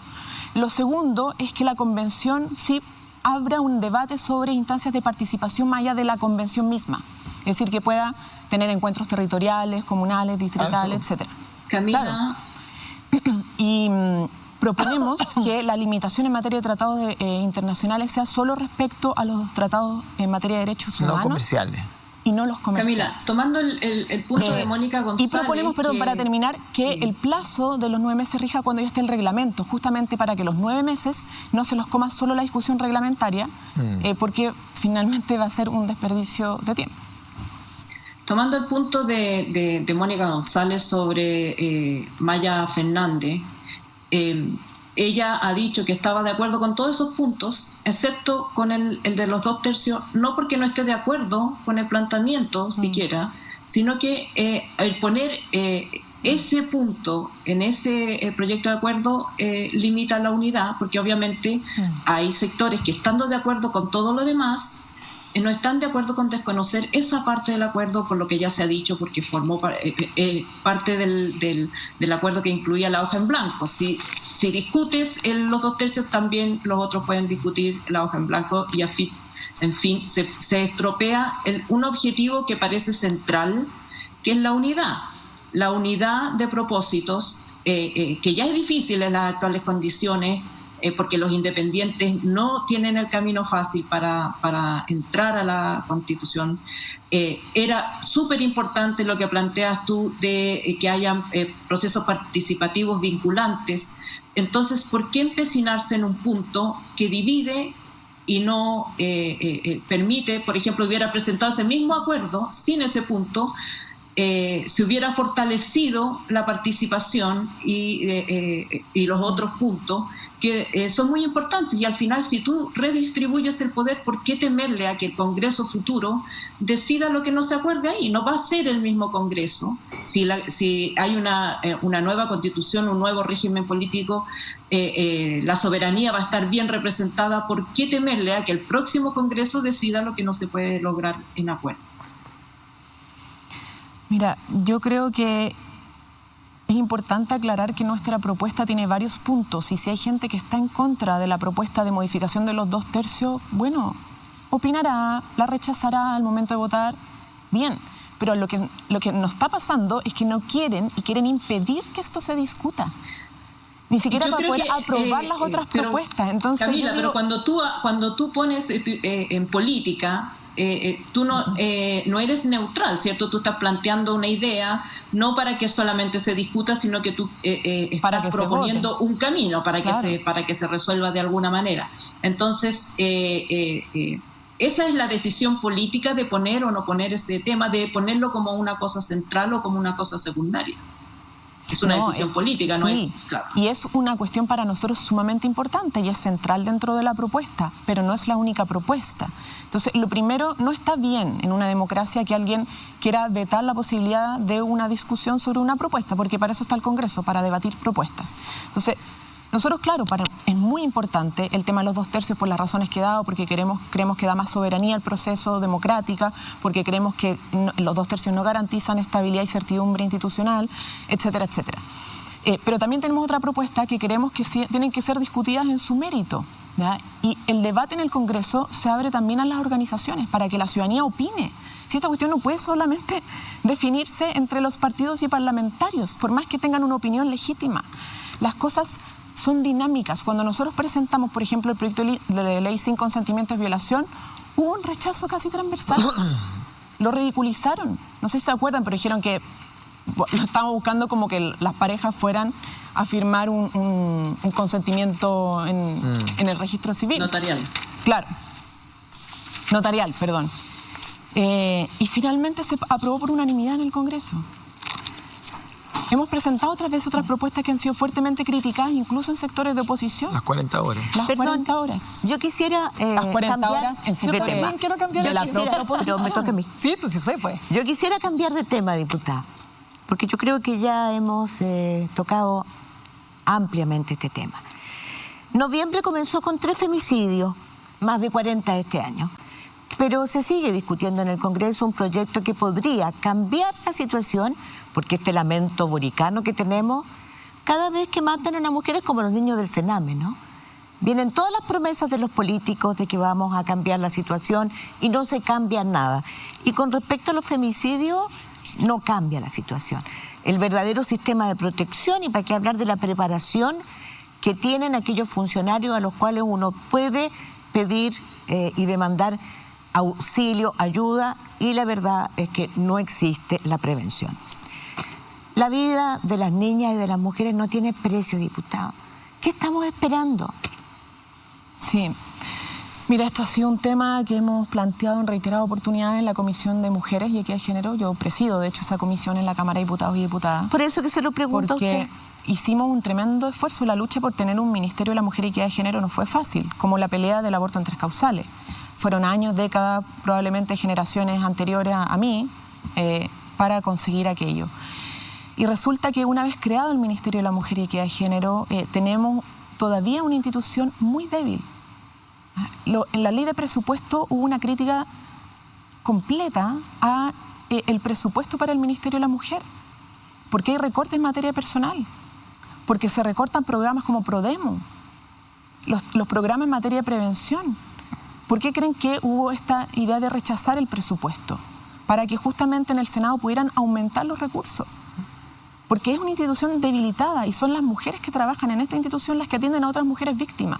Pero su condición laboral es sumamente precaria, etcétera. ¿En qué estamos parando entonces? Es que yo no sé, ahí la iniciativa exclusiva la tiene el gobierno en materia de recursos. Pero, y hemos pedido más recursos. No es verdad, diputada, no es verdad. Vemos con el retiro del 10% que el Parlamento, cuando se pone las pilas, cuando los diputados deciden sacar adelante algún proyecto, lo hacen. Es una muy buena idea, es una muy buena idea. Podríamos pensar en una reforma constitucional, que probablemente van a tratar el gobierno de frenarla, como ha pasado con otros proyectos, para presionar aumento de recursos.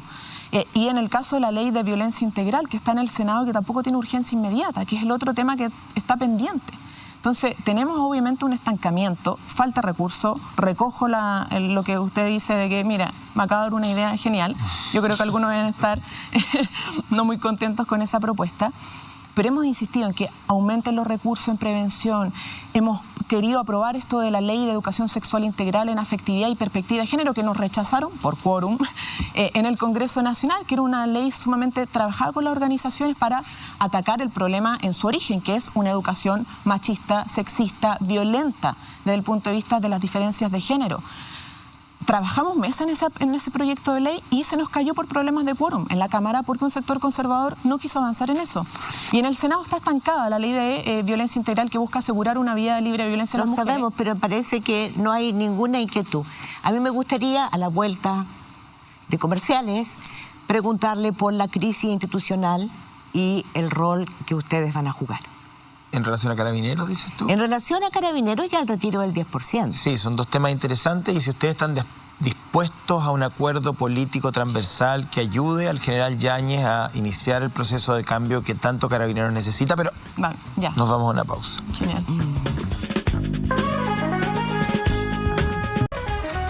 Quedó planteada una duda para la diputada Camila Vallejo de parte de Mónica González y mía, que tenía que ver con la crisis institucional, no solamente de Carabineros, me imagino que es una de las tantas partes, digamos, muy amplia. Hoy día, claro, que están en una situación crítica. La primera pregunta, ¿están ustedes disponibles para un acuerdo transversal político que permita avanzar en una modificación estructural a Carabineros, sí o no? Sí. De hecho, es lo que hemos pedido, a que haya una modificación estructural a Carabineros. Y no como solo modernizar tecnológicamente y darle más camaritas o cosas así, sino que es como una reestructuración, una refundación. Y hemos dicho que para eso se requiere una intervención civil también. ¿Ya? O sea, que haya un control civil para iniciar realmente ese proceso. Sentimos que con esto de rotar simplemente generales directores de Carabineros no ha servido para liderar un proceso interno. A mí lo que más me impactó es que nadie menciona el tema corrupción. Y el tema corrupción evidentemente corroyó la mística de Carabineros, la disciplina de Carabineros y la capacidad de esa institución de ser la que garantice orden público. Orden público respetando protocolos, derechos humanos, etcétera. Y nadie lo menciona. Y evidentemente un fraude de casi 30.000 millones que llevamos hasta ahora, más lo que yo estoy hablando de la mutualidad, que se reparten 27.000 millones al año entre los altos mandos. Y todo lo que estamos viendo, evidente hay un problema ahí. Eso requiere no lírica, requiere controles concretos, eficientes, eficaces.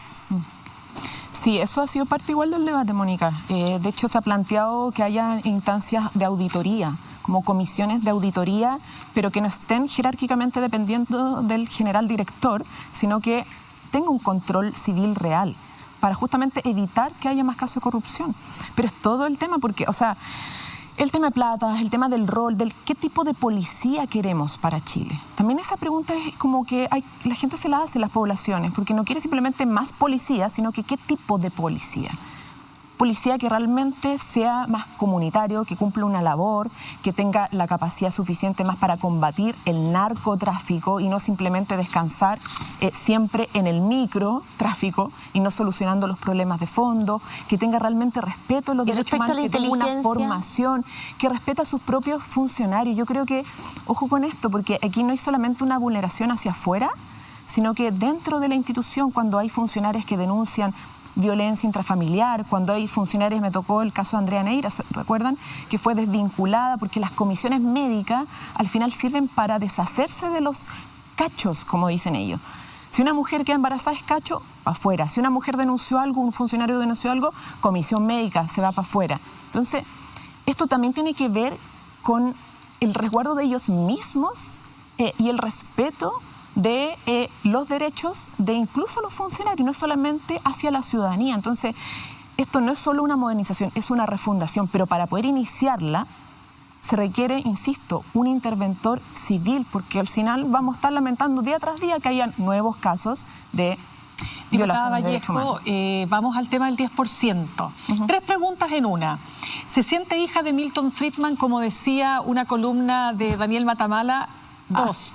¿Es el objetivo de todos los que están a favor del segundo y algunos del tercer retiro acabar con las AFP, como sostiene hoy día la editorial de La Tercera? Y 3. ¿Por qué la oposición no ha sido capaz de empujar una renta básica universal o un IFE universal? Lo primero, obviamente no me siento hija de Milton Friedman. Todos nos vimos forzados a esta situación, ¿verdad? Y lo hemos dicho. O sea, nadie cree que sea la mejor solución al problema económico de las familias trabajadoras. Pedimos aumento del IFE, que se prorrogara, que creciera, hablamos de renta básica universal, propusimos el impuesto a los súper ricos para recaudar recursos para ayudar a la familia, y el gobierno se empecinó a cerrar la puerta. ¿Es solo responsabilidad del gobierno o qué autocrítica hace usted dentro de lo que es la oposición? No, yo entiendo que podemos hacer, no sé, más fuerza. Creo que el impuesto a los súper ricos, que es una propuesta muy buena, también es responsabilidad de la oposición que no esté en tabla en la Comisión de Constitución. Ya, pero antes que es un IFE universal es más posible. ¿Por qué no se pudo empujar eso? ¿El IFE universal? Sí, lo propusimos incansablemente. Familiar de emergencia universal. Es que lo propusimos de manera permanente, pero el gobierno cerró las posibilidades en esa materia, porque el gobierno ha propuesto solamente cuestiones focalizadas. Entonces, que al final la desesperación encontró como mejor alternativa el retiro del 10%, porque además se basa en los mismos argumentos que sostiene el sistema, que la plata supuestamente es de los trabajadores. Entonces, si la plata es de los trabajadores, ¿por qué no pueden retirarla dado que el gobierno no tiene una respuesta? Pero es cierto también que quieren terminar con el sistema AFP, que es una manera de hacerle daño al sistema, como se sostiene también en un sector, es que yo creo, no solo de derecha. No, yo creo que para construir un sistema de seguridad social se requiere superar las AFP. Las AFP podrían ser, esto de la lógica de la cotización individual, de los seguros individuales, un complemento. Entonces, la pregunta que le está haciendo Mirna, la AFP ¿ustedes de verdad quieren terminar con el sistema ahora?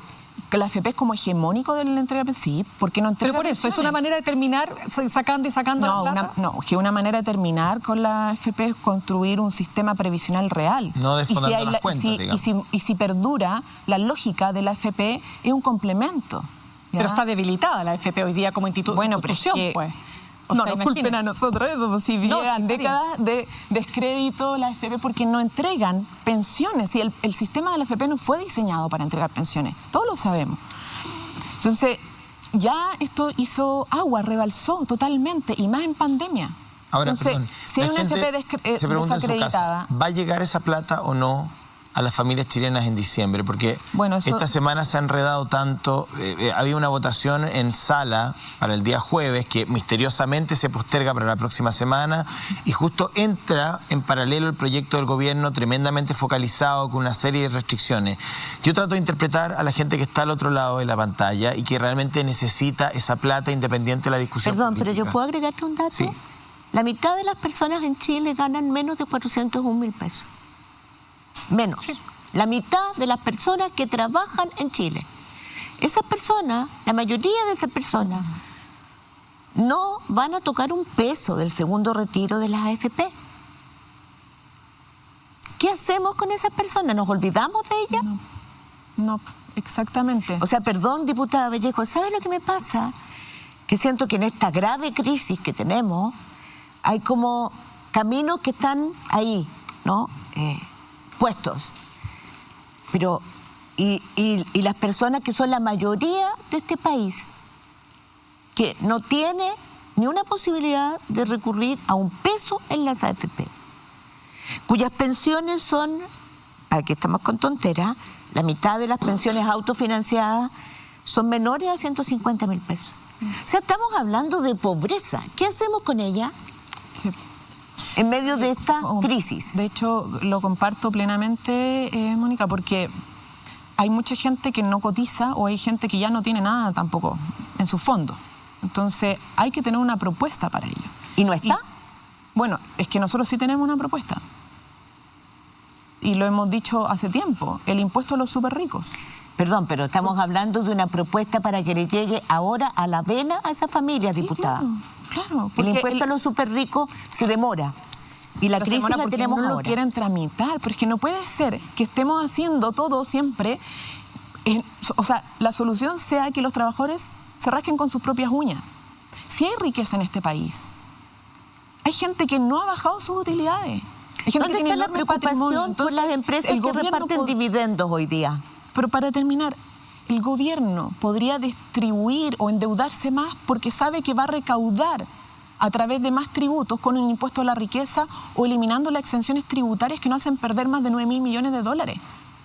Pero no quería abrirse esa discusión. Pero en concreto, entonces, la postergación del proyecto... Tiene que haber un mecanismo, para terminar con el punto y vuelvo, pero para lograr un mecanismo de recaudación de recursos fiscales, para ir en ayuda ahora a la gente, implica necesariamente que el gobierno se abra, primero que no boicotee el impuesto a los superricos, y segundo lugar que se abra a una propuesta de exenciones tributarias. Bueno, pero esa no es la actitud que ha tenido el gobierno esta semana. La actitud del gobierno esta semana ha sido... Pero las exenciones tributarias van a llegar ahora. Van a llegar, pero la actitud que ha tenido el gobierno esta semana ha sido enviar un segundo proyecto de giro más focalizado, más acotado, que tiene una serie de restricciones, incluso deja a los funcionarios públicos afuera, en fin. A los funcionarios públicos que son autoridades políticas. Exacto. Ahora, el tema es el siguiente. El proyecto de Giles y compañía iba a ser votado ya en su último trámite entre el miércoles y el jueves. Por alguna razón, que me imagino se debe a la ley de presupuesto, pero uno podría ser un poquito menos ingenuo, se chuteó el último trámite de una semana a la otra. Y la diputada Giles denuncia que efectivamente el gobierno está negociando en la cocina de que avance su proyecto en la Cámara Alta para tratar de disminuir las posibilidades de que la moción parlamentaria se convierta en ley lo antes posible. ¿Usted cree efectivamente que es así? Sí, totalmente. Y es que demuestra que el gobierno sigue sin entender nada. Porque se rechazó todo lo que fue hiperfocalización, todo lo que se llamó letra chica en la Cámara de Diputados se rechazó y el gobierno, ¿qué es lo que hace en el Senado? Presentó una ley que recoge toda la letra chica y que retrasa la entrega de solución porque estos son 60 días hábiles. Si esto se aprobara, ponte tú que se aprobara la propuesta del gobierno fines de diciembre. La gente podría empezar a retirar en enero. Recién en marzo, fines de marzo, podría tener algo, el primer 50%. Es que, y poca gente. Eso entonces, quiero que se detenga ahí, porque eso es lo que a la gente le preocupa. Usted dice que si la propuesta del gobierno sigue su camino del Senado, va a tener que volver a ser tramitado en la Cámara de Diputados, porque ingresó como un proyecto a través de la Cámara Alta. O sea, va a salir probablemente convertido en ley de aquí a diciembre. Y de ahí tiene 60 días la AFP para pagar. O sea, recién en marzo los chilenos van a ver la plata. Así es. Entonces, hiperfocaliza y traslada la solución a más adelante cuando la gente necesita plata ahora. Entonces nosotros queremos insistir en el Senado que apruebe en la sala la reforma constitucional que la Cámara ya aprobó en los mismos términos, porque si lo aprueba la próxima semana, ya, a menos que el gobierno no quiera ponerle la firma o lo demore, que también, no sé, no me sorprendería, pero podría empezar a regir y la gente inmediatamente retirar sus recursos. Diputada, evidentemente estamos frente a una crisis política de vacío de poder del gobierno. El presidente Piñera, salvo para aceptarle la renuncia a su amigo, el director general de Carabineros, ha estado ausente y están pasando cosas que no tienen que ver con el poder legislativo. Por ejemplo, la incorporación de una abogada que defendía al senador García a impuestos internos, el apoyo más o menos trucho del casino a la licitación del casino Enjoy y están entrando a los organismos reguladores financieros personas que están precisamente ligadas a ese mundo financiero. La labor fiscalizadora del Congreso en este periodo, ¿cómo está? Porque da la impresión que estamos en una especie de año 1989, que mientras algunas cosas avanzan en el Congreso, por otro lado avanzan también acuerdos secretos, pactos secretos que pueden terminar favoreciendo a las personas que están preocupadas de que van a ser desfavorecidas después que existe una nueva Constitución. Bueno, la labor fiscalizadora que tenemos y ante la cual hemos recurrido básicamente es acusaciones constitucionales, comisión investigadora o solicitudes de Contraloría para que Contraloría fiscalice y controle a las instituciones públicas del Estado. Hemos hecho varios intentos para hacer control de las autoridades y establecer responsabilidades políticas en materia de derechos humanos, por ejemplo, y cuando se trata de materias de corrupción o mal uso, por decirlo de alguna manera más sutil, de recursos públicos, están las comisiones investigadoras que sacan informes que no mandatan nada. Esa es la realidad institucional que tenemos en nuestro Congreso y creo que también es una... Más allá de que podemos discutir una nueva comisión investigadora que solamente no se ejerce sobre privados, solamente sobre autoridades del Estado. ¿Harían una respecto a la triangulación de la AFP Habitat? Es que yo creo que se podría explorar una de esas. De hecho, tocaste un tema que yo creo que está en la fundamentación de una crisis política, o sea, una denuncia como la que ha hecho el jefe o el dueño de Felices y Forrado, Tino Lorenzini, de que hay una triangulación con inversión en la construcción, efectivamente, donde estaría el fondo Moneda Asset, y detrás que es muy está en el fideicomiso ciego. Pero yo creo que ahí hay acusaciones cruzadas, porque Felices y Forrado, digámoslo de una vez por todas, nadie entiende por qué lobby hace que Felices y Forrado haya alcanzado. Buenos días a todos ustedes, que tengan un excelente domingo. Mónica, que disfrute su tarde, lo mismo Mirna, lo mismo Alejandra Matus. Muchas gracias, diputada, y muchas gracias a todos por la invitación. Muchas gracias. Por escogernos hoy día. De todas maneras. Del programa. Hagan el amor y no la guerra. Chao. Está bueno eso.